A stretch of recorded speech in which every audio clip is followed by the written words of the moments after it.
से खबर मिली है। अम्बासा जगन्नाथ मंदिर के पास वाली बेगजिन गांव के थोड़ी दूर अम्बासा अगरतला जातीय सड़क पे पुलिसकर्मी हर गाड़ी की तलाशी ले रहे थे। जाना गया कुछ लोग इलीगल तरह से दोपहर में गांजे का स्मगलिंग कर रहे थे।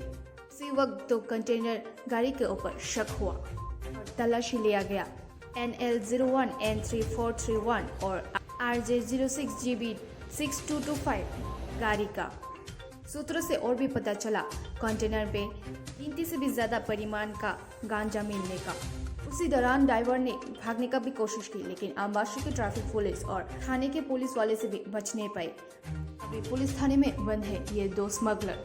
वे रिपोर्ट गोमती टीवी। नाम की नाम की भाई अपना नाम की बारी कोई नाम की हिंदी सर हिंदी। आपका नाम क्या है? घर कहाँ पर है?